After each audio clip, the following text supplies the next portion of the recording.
Welcome to the Survivor's Handbook, Chapter 1, The Fresh Spawn, Looting and Dealing with Zombies. If you are new to the DayZ series, you will notice that the overall experience in the DayZ Standalone is not trivial for most players.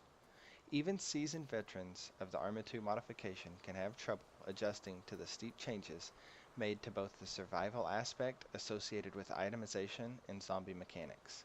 In this chapter, we will discuss a loose set of guidelines that will focus mainly on how to counter zombies as a fresh spawn, and the proper items to loot in the early stages of the game in order to survive in Chernarus. One of the more critical items you need to survive in the short term is some sort of melee weapon. The firefighter's axe, splitting axe, garden hoe, and pickaxe are among the more deadly, but grab the first thing you find, whether it's a kitchen knife or a pipe wrench, and use it until something better comes along.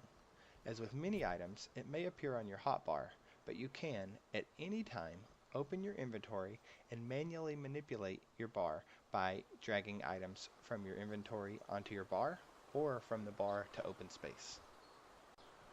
It is also important to find warm clothing quickly. You will notice that if you run through water or if you're outside while it's raining, you will become wet.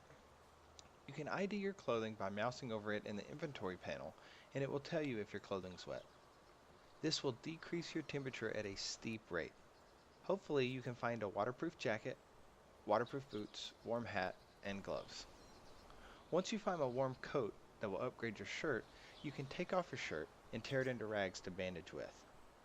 You will also notice that, unlike the Arma 2 modification, the inventory interface has a vicinity window on the left that is used to loot. In the vast majority of cases, you simply need to open the inventory menu while in the vicinity of an object for it to register in this window.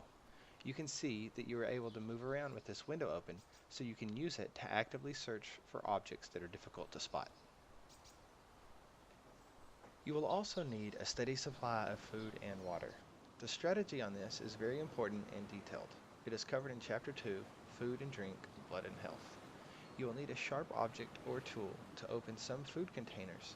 A few melee weapons like an axe or a machete often double as this, but as a result will spill a percentage of the contents based on the crudeness of the tool that was used. It is highly doubtful that you're able to loot all of these without attracting some unwanted attention. Hopefully it will be the attention of a zombie instead of an unfriendly survivor. Zombies can kill you in two ways. One, they can eat you, and two, they can raise awareness of your position to nearby survivors. You will come to find that other survivors rarely want to play nice. It is possible to lose zombies as they work by sight and sound.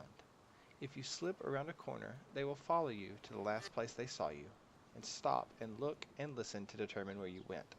They are surprisingly persistent, but can be lost. However, in order to lower the chances of another survivor being made aware of your presence, I prefer to handle my zombies in a discreet fashion. To kill a zombie, simply back up.